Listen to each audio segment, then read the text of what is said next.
So this is a video where I'm briefly gonna explain how the Arkanian language functions, or at least the most important grammatical aspects of it, so that anyone can easily start using Arkanian in the Arcania server or on Stoneworks, communicating through the chat. So I will not really go explain anything about the history of it. I'll just explain the grammar only. I also would like to apologize to the Arkanian community for keeping you guys waiting for so long. And yeah, but I think it's best if I just do a simple video. Like everything here is just gonna be simple. I always wanted to make it more presentable, but I hope y'all don't mind. And yeah, I'm still working on the lexicon to make it nicer and more understandable for everyone. About the workbook, there will most probably be no workbook, despite the fact that I've been working on it the most compared to everything.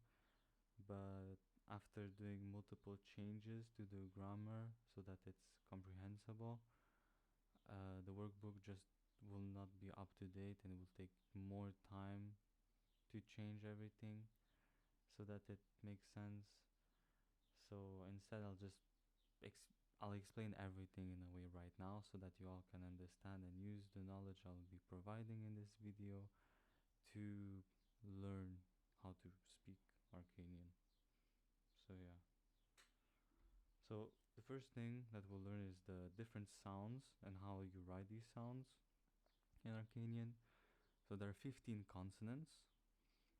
So there's the ma, na, nga, pa, ta, ka, qa, sha, va, sa, sha, la, ya, ra, ra.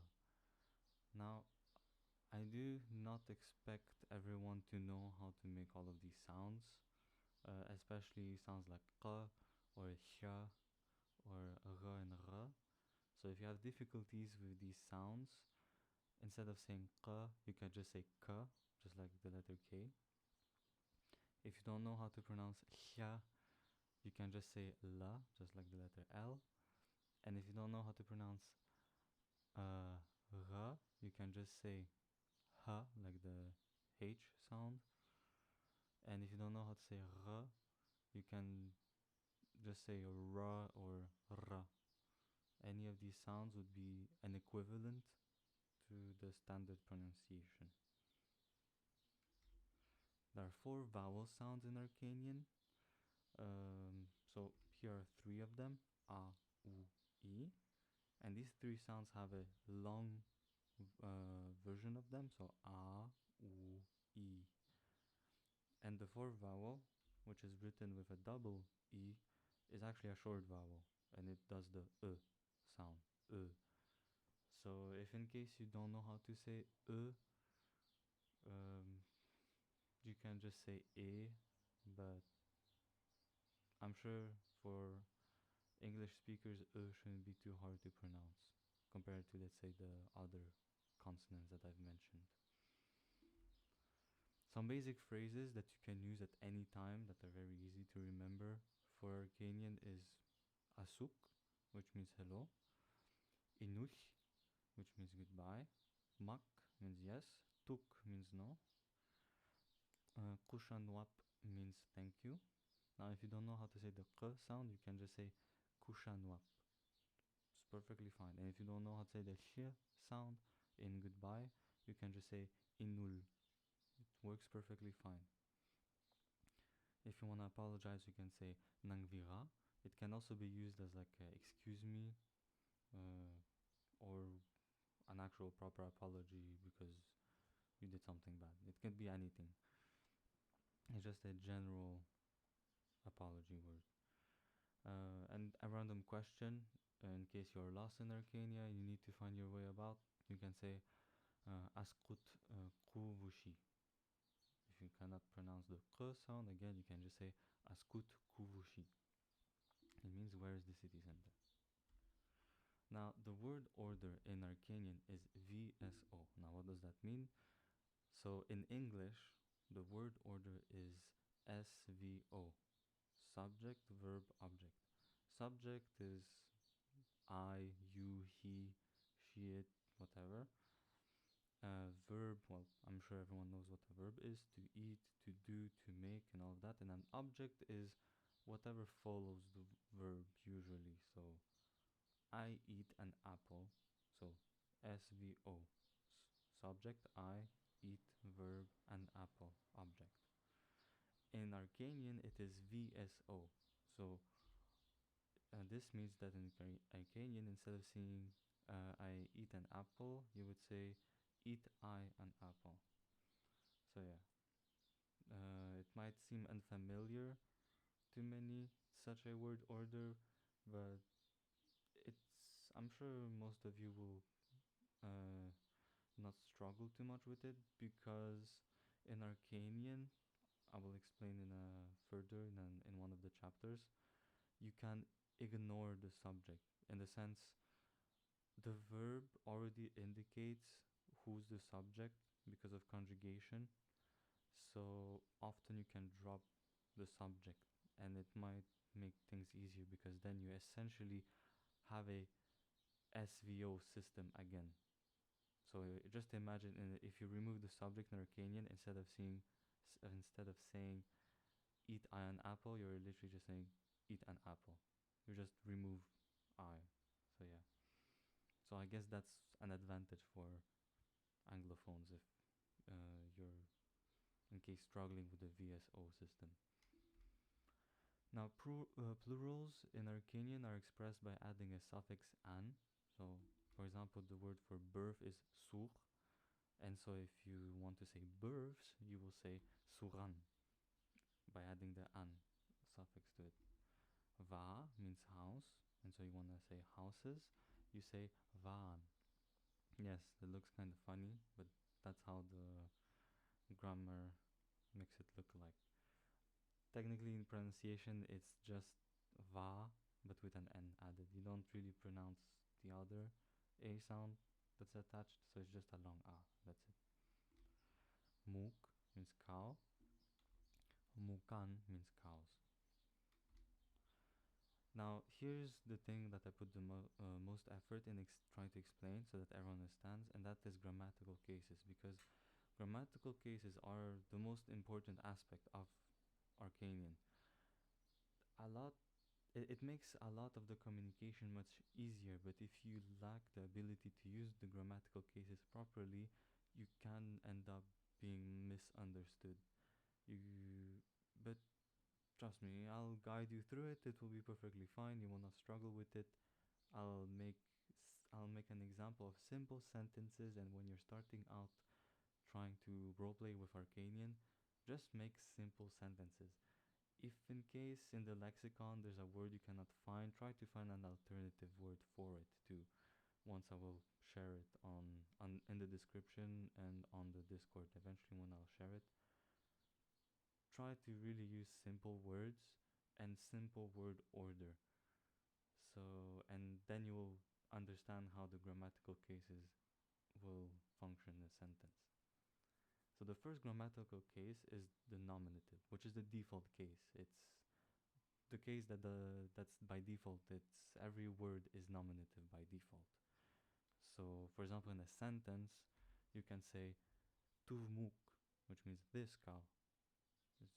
It's just this cow. There's nothing more to it. It's not that deep. You can say these people tuvqulukan.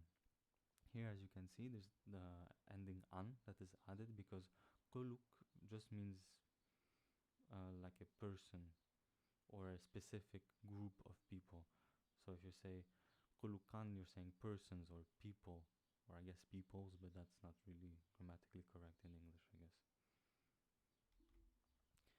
The next case is the accusative case, which ends in ir, if it's singular, or in if it's plural. So remember, you have the word muk, which means cow. If you want to say cows, you would say mukan. Now, if it's a accusative case, you would say muk'ir. And if it's many cows, but it's an accusative case, you will say mukin. So, an example of the accusative case in a sentence would be in I gave an apple to the horse. So in Arkanian, it would sound like this: Vink rain yungi kushir ukusarurisu. Now, the accusative case is used on the word apple. Why? Because apple is the direct object. Why not horse, for example? Why can horse not be the accusative? Is because it is the indirect object of the sentence.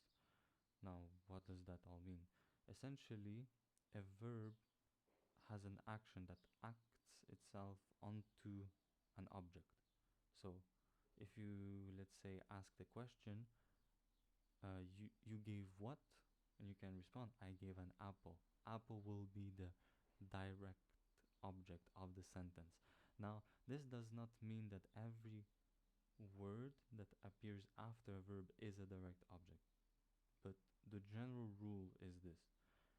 So you can just ask, what did you give an apple? Boom, that's it. That word must be an accusative, usually. I will explain the other cases, and like this you will understand when to not use the accusative. But it's really simple. It's, I believe, this the easiest case, the accusative one. So yeah. Now, why is, for example, horse not um,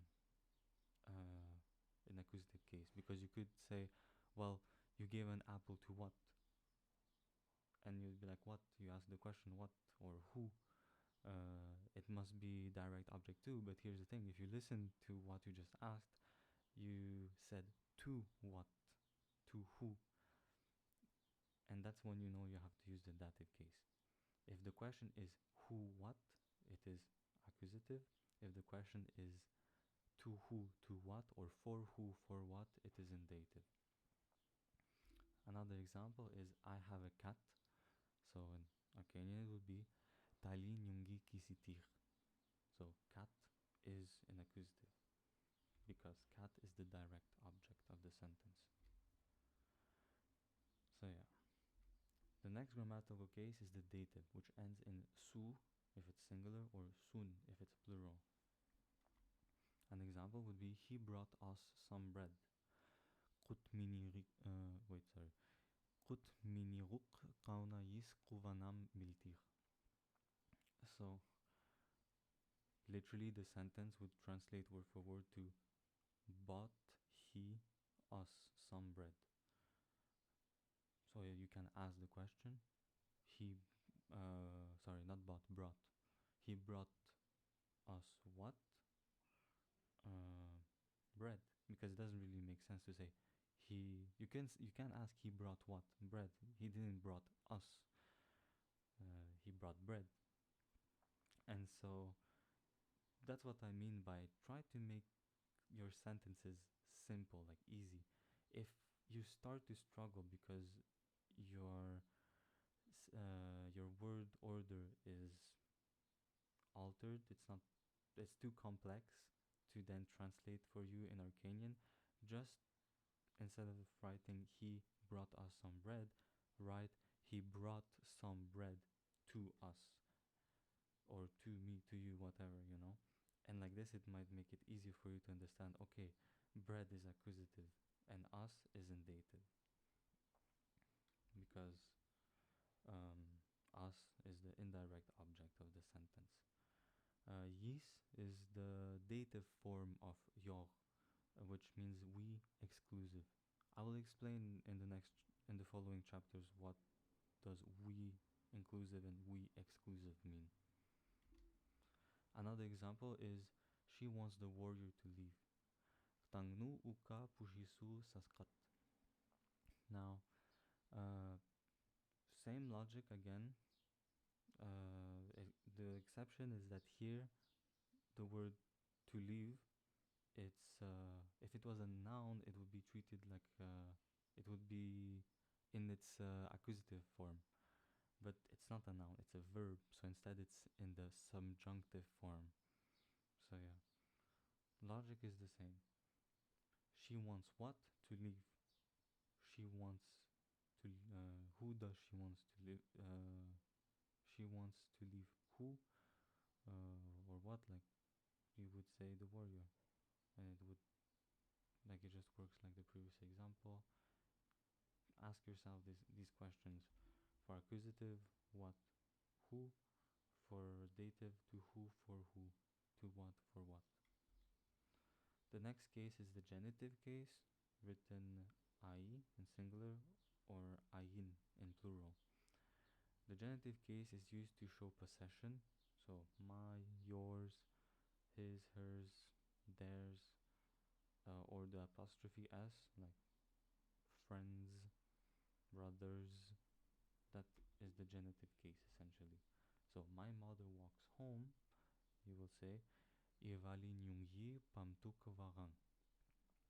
Now in informal speech you can say Ivali yi pamtuk varan.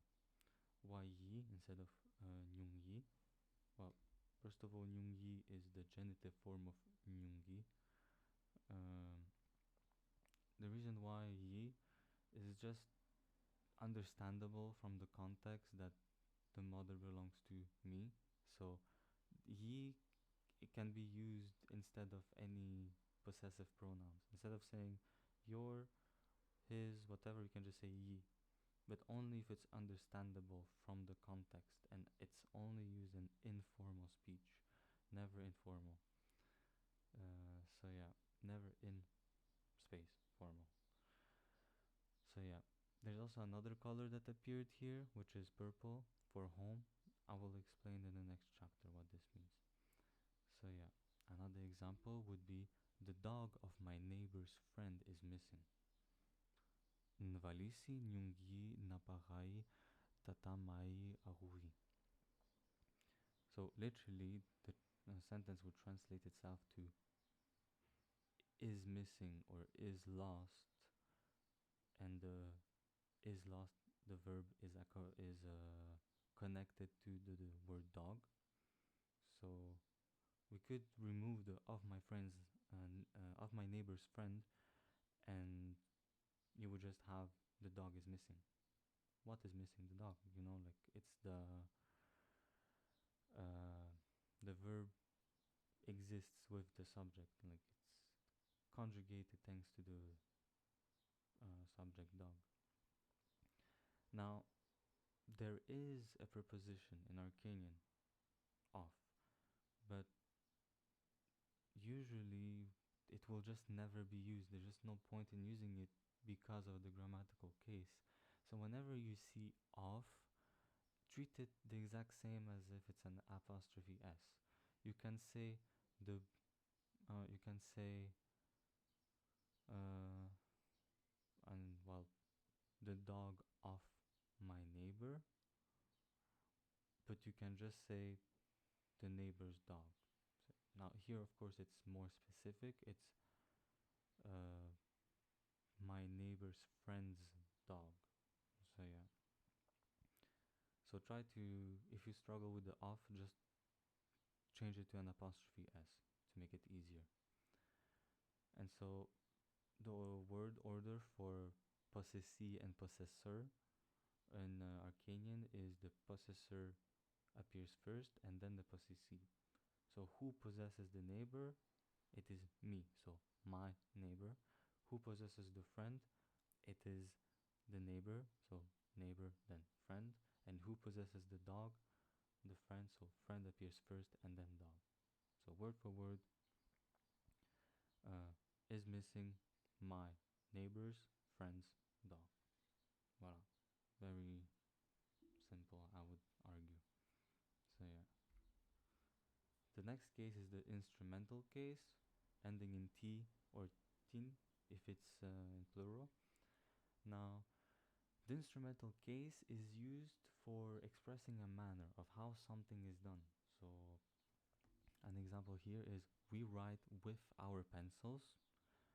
Here we can see the genitive case again, by the way, with our.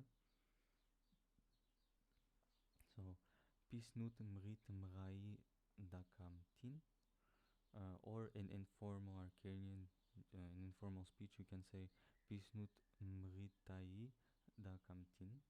So ai, it could have just been yi, but usually when a pronoun follows a genitive possessive pronoun, the I is written. But that is again an informal speech, not formal. So yeah. Um, Mrai is the genitive form of mrit.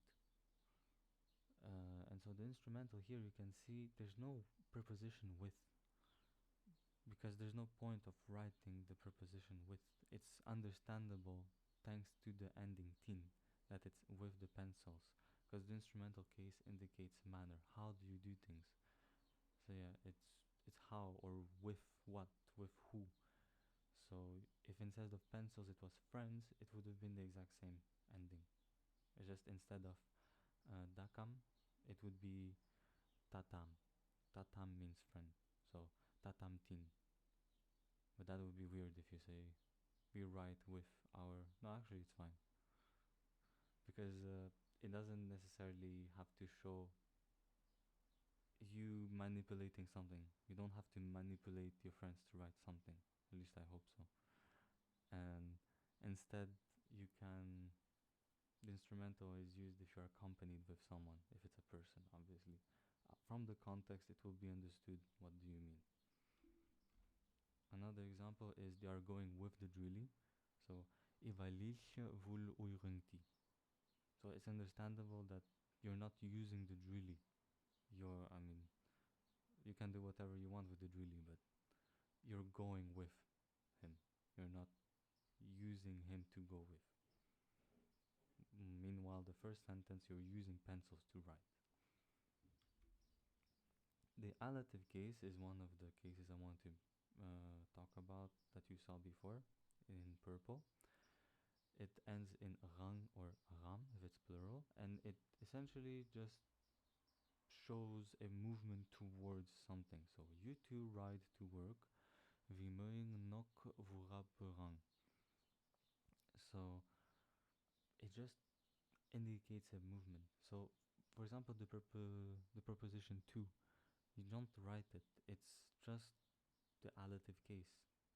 You're literally saying, ride you to work.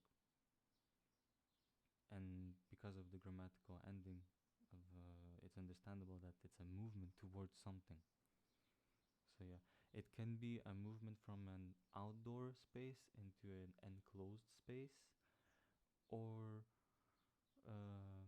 like it could also indicate that you're moving from an enclosed space into an open space. But usually there's another grammatical case that specifies this, because depending on how you form your sentence, if you're specifying on the fact that you're going from A to B, the allative case will be used most of the time.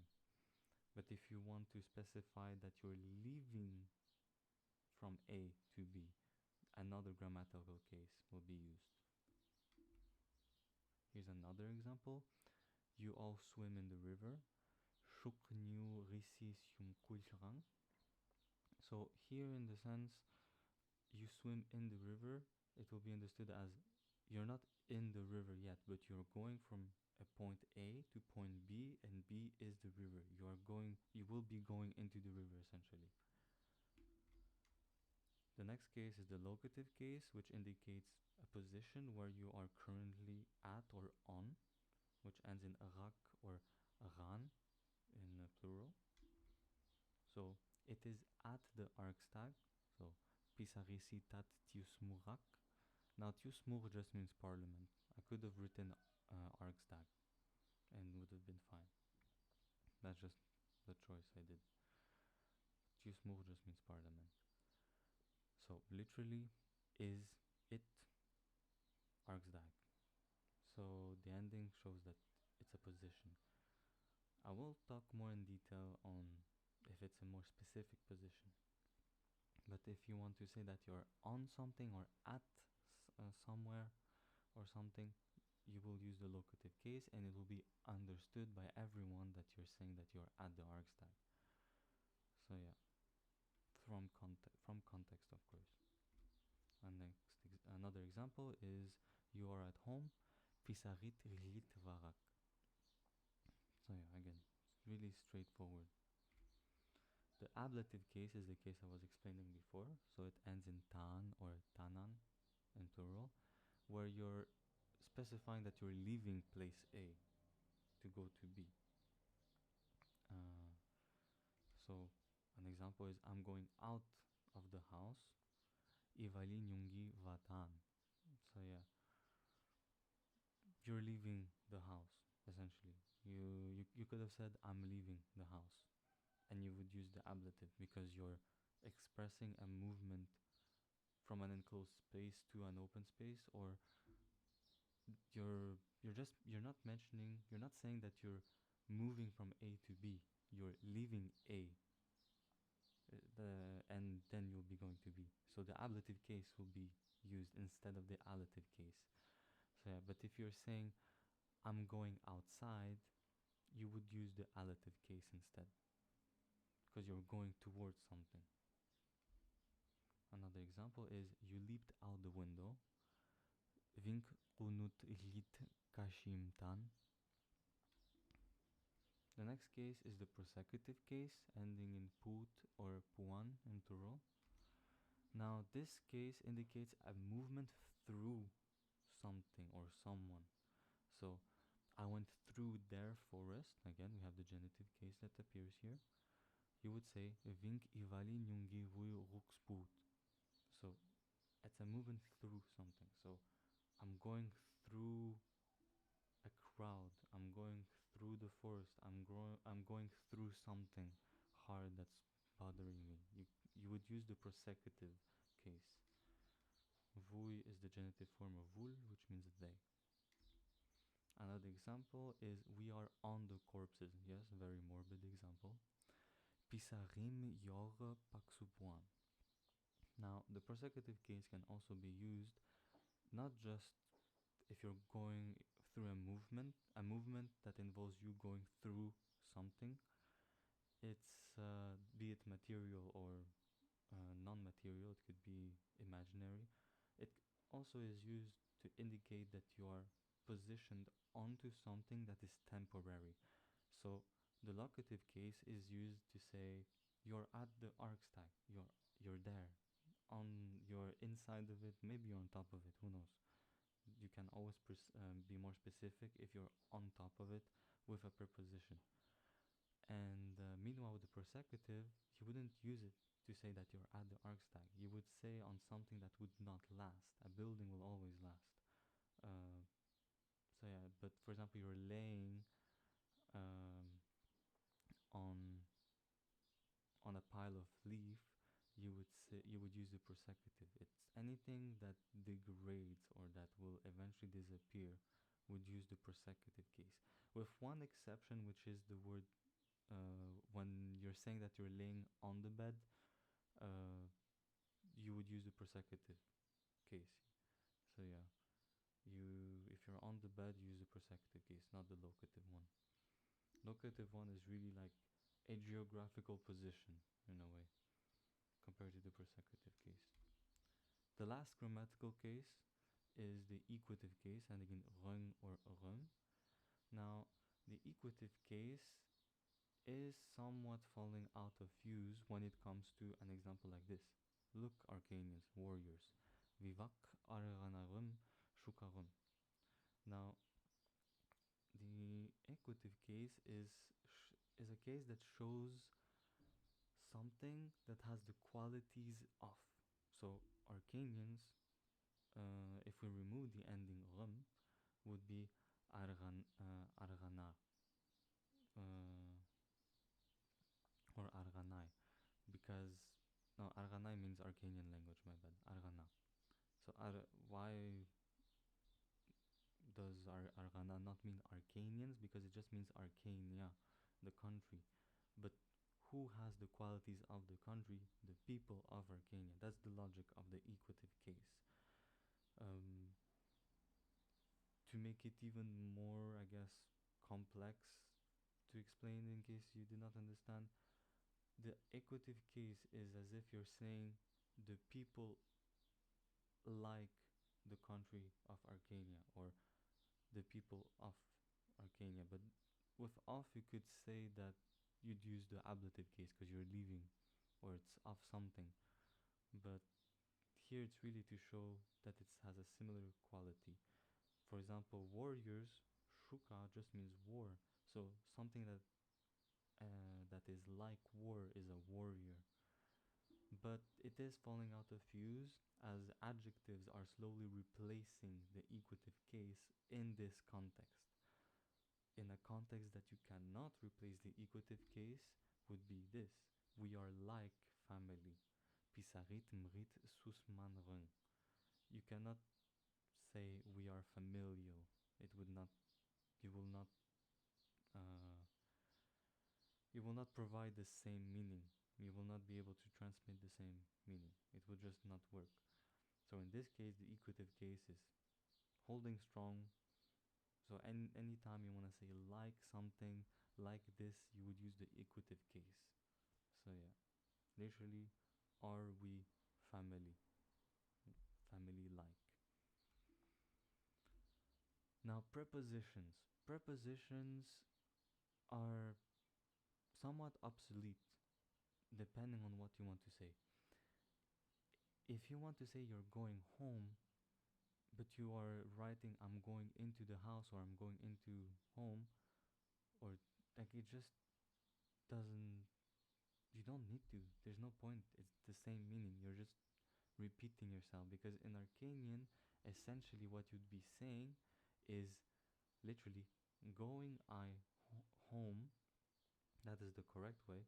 But if you're adding the preposition, you'll just be saying going I in, home in, because the grammatical case here, which is the allative indicating a movement towards something, is already giving you the information that you're going into something. It's understandable that you're going home, you're gonna go into the house. It's perfectly fine, you know. You don't need to be more specific about it. It's understandable just like this.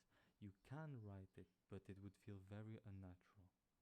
So yeah, and there's in formal writing this would not be used because it would be considered incorrect, although it is grammatically correct nonetheless. It would just be seen as bad speaking. So yeah, Ivalin Yungi Varang would be the more natural, common, correct way of saying it. Ivalin Yungi Rang Varang, you can say it, but it's not recommended. Another example would be, where are you? Askut Rilit, I'm inside. Rang Yungi. Now, instead of saying in I, literally, that's what it says, you could just say nyak. Nyak is the allative case for saying that you're going towards something.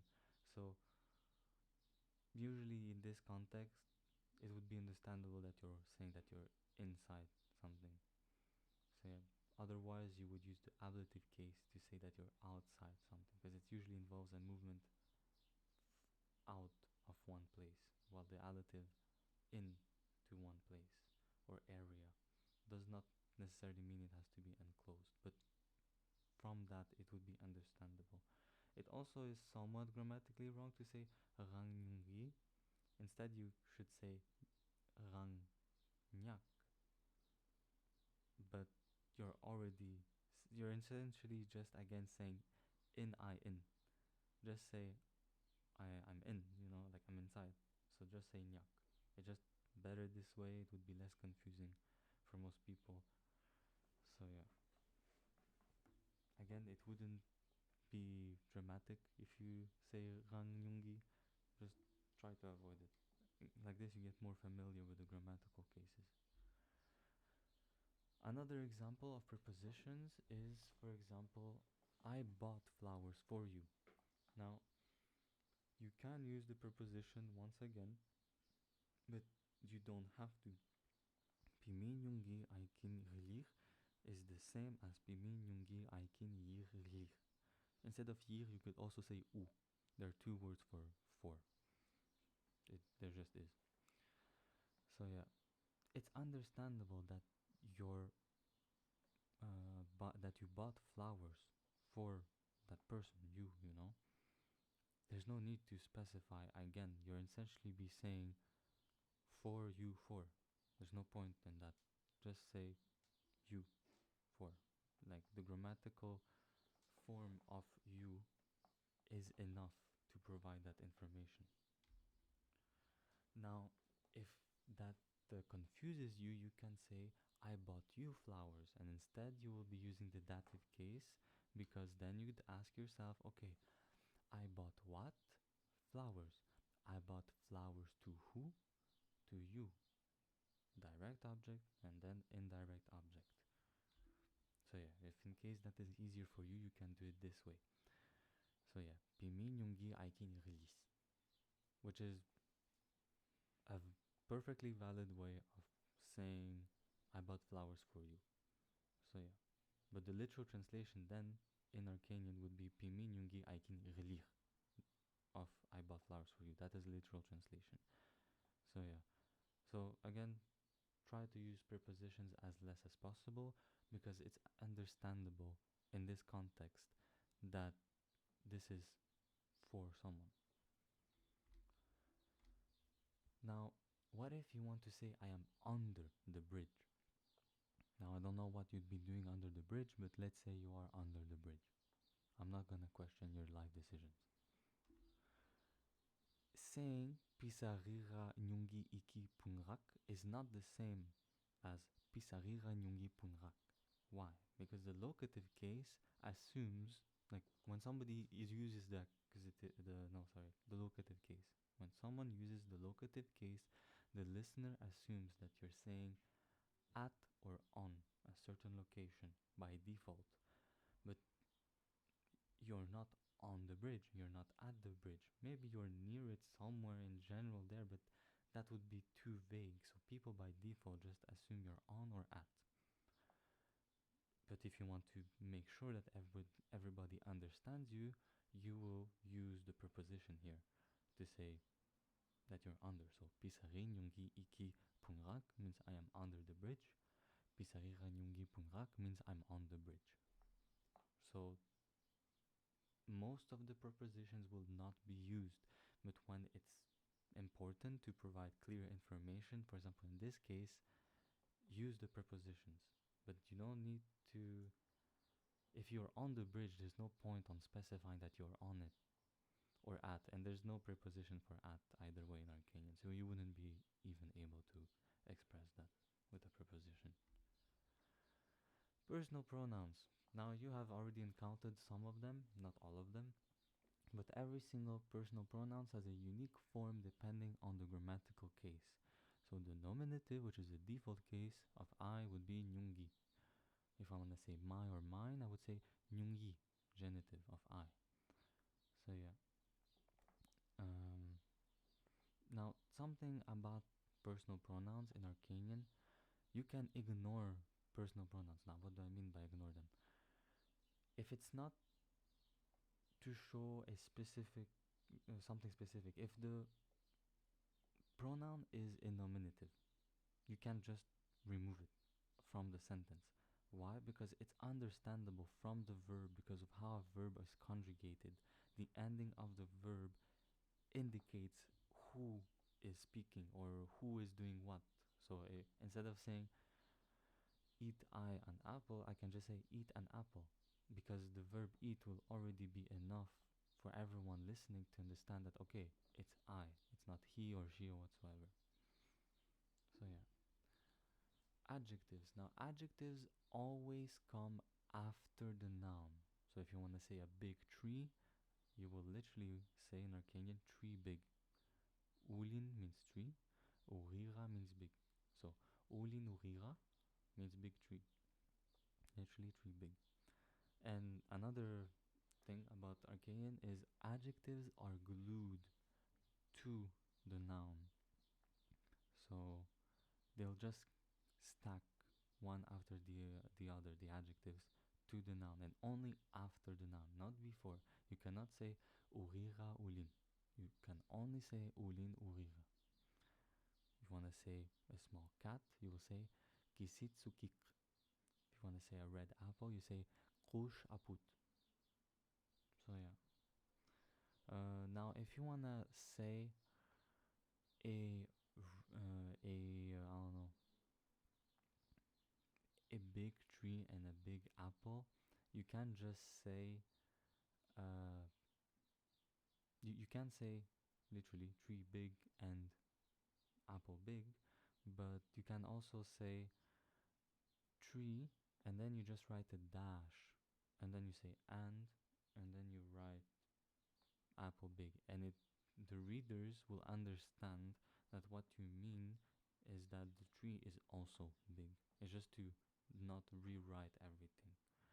When speaking though, depends on context, but most people will still say ulinurira and kushurira to say big tree, big apple. Now there is an order to follow with adjectives. So if you want to indicate color, the first word that will appear is the color word. But then you have age. If you want to say that, let's say the cat is orange and old, you will say cat orange old. If you say cat old orange, it will be wrong. So here's an example. If you want to use all kinds of adjectives, it doesn't make any sense anymore. You can say big old wooden wet flowery cracked greener tree, because this is the greener tree that is the most cracked, the flower that is more flowery, that is wetter and more wooden than the other trees. Like, it doesn't, like, this is just an example. I'm not trying to make much sense. It's just an example. So you have the comparative and superlative, the dark green at the end, er. Comparative is more, or any adjective or word that you could add er at the end in English. Superlative is most, or any word that would end in st. So big old wooden wet flowery cracked greener tree makes no sense, but in Arkanian it would look like this. Ulin vulfias mrumrur urira aikina pukmuk mutsmukta. Voilà, that is one word, no spaces. Another example, small young salami dry stinky fluffy blackest cat. So an example with other adjectives and with the superlative instead of the comparative would look like this. Kisitsar misirimur sukikrevash masa patang murpash. So yeah, that is adjectives. These are adjectives for you. So now I doubt any of you will stack so many adjectives, but just to show you of what is possible with Arkanian. You will most probably not ever encounter such long words, but at least you know you can do it, and you would understand what this probably is, and you will not be running away from it. Now, verbs. In Arkanian, there are only two tenses, present tense and past tense. Now, how do you express the future then? Well, it's very simple. You just use the present tense. You can, depending on the context, people will understand what you mean. So yeah, because essentially what the present is doing is either you're expressing a action that is happening right now, or an action that is gonna happen just a few seconds literally after you said it. We will be going, like, okay, maybe just like this people will understand you are going, but maybe you're not going yet, but you're doing something else. It will be understood that, okay, right now you're not going, later you will. So don't panic if in case suddenly you don't know how to express the future. Just use the present tense. It works for the present and the future. The past tense will, well, you just use it to express the past, obviously. In Arkanian, there are 4 different verb endings: irat, irut, nung, and it. And each are treated differently depending on the pronoun. So for example, here we have the verb to eat. mashkarirat, which ends in irat. Okay, we look at the verb ending irat, and I want to say I eat. Okay, so the ending has to be ira. So I say mashkarira nyungi, I eat. And I could remove the nyungi. I could just say mashkarira, and everyone will understand that I am eating. So yeah, it would be understood perfectly fine. And now you could say, okay, but here we have the ending irut, and there's also an ending ira. But everyone understands that mashkarira is a verb that ends in irat by default in its infinitive form. It's the default form, non-conjugated essentially. So when you say mashkarira, people cannot think that you're saying, oh, she's eating. No, no, you are eating, because the verb is ending in irat and not irut. Now, as you can see, there's no difference with how you conjugate the present or past tense, with the exception that you add vink. Vink, you add it in front of the verb, not attached to the verb, just in front. And essentially what it's saying, it means before or yesterday, along those lines. It's a very abstract word. So it just says before I eat. Before I eat. So vink mashkarira nyungi. Or you could just say vink mashkarira. You can again get rid of the pronoun because we understand that I am the one eating in this sentence example. Now, there is an informal present tense as well as an informal past tense. So far, what we've seen, everything was formal, and that's what you would see when people write documents and speeches and so on. People between one another will treat every single verb ending the exact same, which is this way. And because we understand who talks to who and who is being referred, whatever, from context, you can get rid of the pronoun.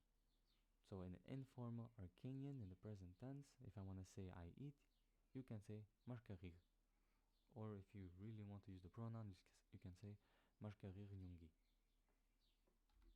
The past tense has the exact same thing.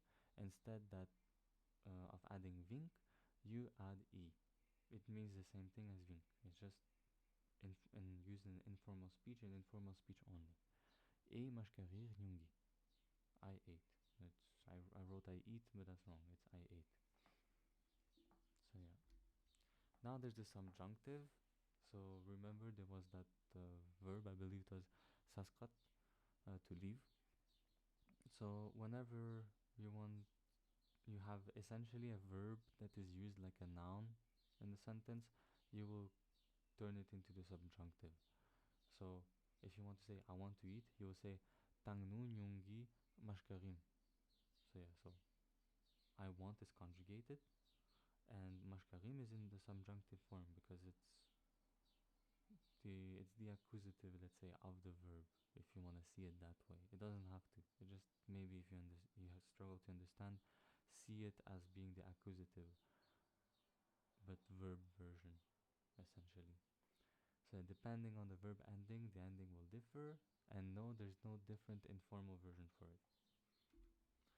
If it's in the optative case, now this is to give orders to people. You end every single verb in ak, and no pronoun is used. You can use, but it's very uncommon. Just say mashkarak. It means eat.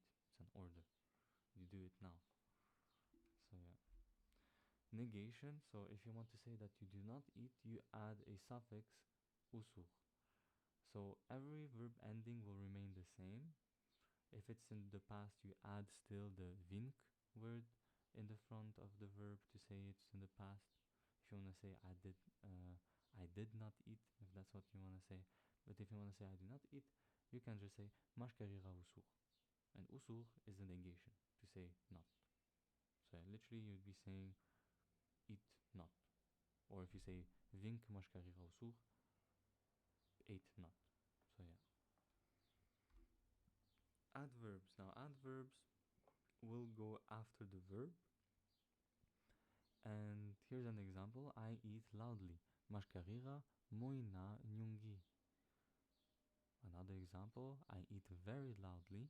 So very is an adverb on itself, but it doesn't make sense if you say I eat very.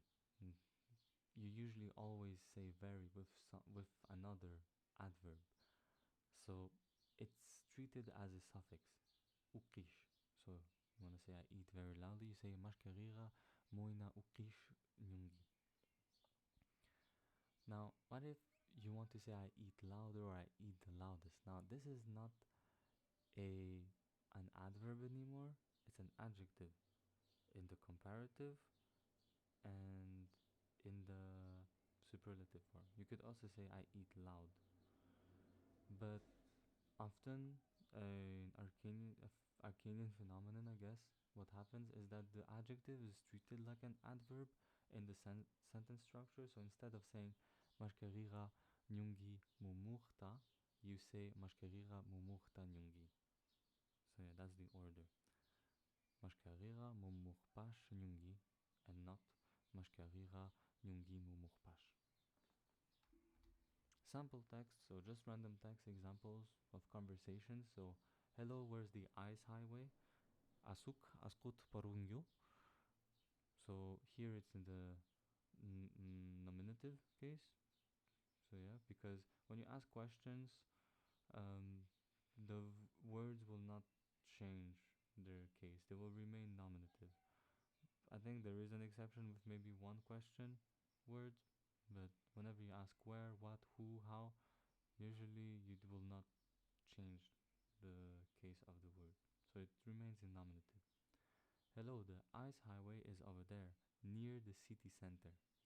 Asuuk kutusan parungkyu. Oh, that's a mistake. Oh my god. It's parungyu and not parungkyu. There should be no T in here. So, Asuuk kutusan parungyu nap kuvushirak. So, here you can see near is a locative preposition. So every time a word comes after the word nap, so in English near or next to, or nearby or by, or aside, it will be the following word will be in locative. But if you just say Kovushirak, you're saying at the city center. But you're not saying that it's at the city center, you're saying that it's near. So here you have to precise. And then the conversation ends with thank you, goodbye. Kushan wap inush. Another example is is this your damned horse? Tuvnir ukusaruri viskap. No, it is my silly brother's damned horse. So you've just learned the word silly, which is simnu. I hope you're glad that you've learned this word.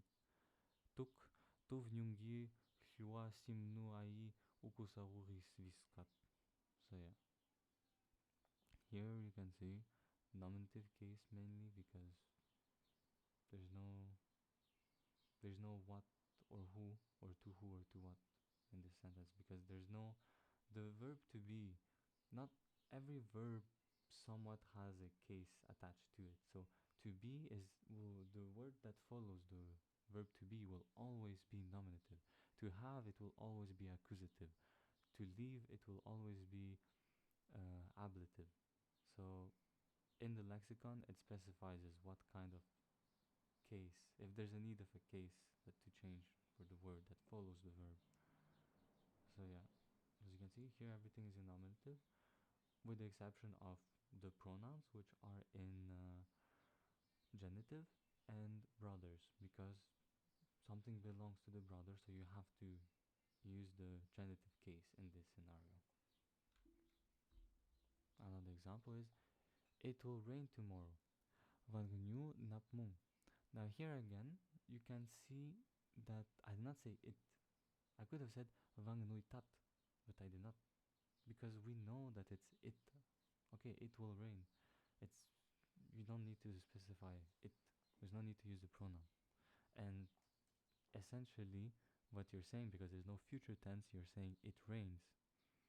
But if it's not raining and people look around, they understand that what you're saying is okay. It will rain. It's gonna rain soon. So yeah. Vagnui napmon. And then the sentence continues. Guess we'll stay home all day then. Raikira mingvasit varak x samat tai. Again, we don't need the we because we understand that it's we, like together. It's the inclusive we. That's something I forgot to mention, by the way. What is the difference between we inclusive and we exclusive? We inclusive means when I'm talking, like I'm talking to you right now, we means you, the listener, me, and maybe someone else. But if I use the we exclusive, it will basically mean me, someone else, and not you who is listening to me. That is the exclusive we. So exclusive we is yor, and inclusive we is mrit. So yeah, here in this context, it would be mrit, but we don't need it because we know that this is the inclusive we either way, thanks to the verb. The first verb, it's I. So you could say raikira nyungi, because you're essentially saying I am guessing that we will be staying. But you don't need to use the pronouns because it's understandable again. Another example is I love war so much. I don't know why would you, but okay, I'm not gonna judge. Ulmatair shukir mikmina. So here, what do you love? War, because any word that will follow love will be in the accusative form, because you're in this context. It makes sense to ask, okay, what do you love? Who do you love? War. Okay, bro, you could have chosen someone, but okay, sure. And so you can ask that person, why would you love war? And so you say, askivik ulmatayit shukir. And maybe they'll just, I don't know, declare war on you or some shit. As you can see, you would use the accusative because essentially what you're asking, you're just repeating what they're saying. Like, just look at the sentence. Ulmatayi shukir, that's the first sentence. And the second one, ulmatayit shukir. Only the ending of the verb changes because the first verb is I love, the second verb in the second sentence is you love. The only thing you're saying is askivit, askivit, which is why, and they're just saying more information so much, like mikmina. So as you can see, it's really simple to just take what other people said and to just build up on what other people said to make your sentences. Here's the last slide. I mean, there will be one more slide, so last but not least, I guess, you can read the sentence if you want below in Arkanian. On top it's in English, where you can understand what it's about. And so you can try to understand the grammar about it. The next slide I will show how, like in different colors, what everything is. If you wish to read it, read it. I will read it right now for the ones who wish to listen. Ming vasit ukusaru ri yiv mu rimur sish tismur rusaksu yiv nap nyungi vapuk murak nap kuvushishu shuk shurak. It's kind of complicated when the words are so long. Pisarisi tismur tisurirau kish askut vink avim yungi akbobis u samat riusir ivalim shina merit tismurang akbrunut hlianvav mapar mininain tuv vishnu misiyor kandira urura kusur nir ukusawirir. So that was a mouthful, and here's the grammar behind it. So the fluffy brown horse. Okay, you don't even have a verb yet, but usually everything starts with a verb in Arkanian. So let's just find the verb first. Is standing. What is standing? The horse. Okay, so ming vasit okusaruri. Standing horse, and then you add the adjectives that are associated to the horse. So fluffy, brown. So brown is yivmu, fluffy is rimur. So you have okusaruri yiv murimur. It means horse, brown, fluffy. Then in front of is sish and the arksdag. So here I did not use the word arksdag, I just used the general word for parliament, which is tismur. But here I'm adding also an adjective, Great is the great parliament, the great archstag. So tis mugusak su, and the case ending comes after the adjective in here. So yeah, I think it's understandable. I don't really have to explain. Everything is color coded. Anything that changes, like the endings, are also shown. It's really up to you to start learning, and that's it.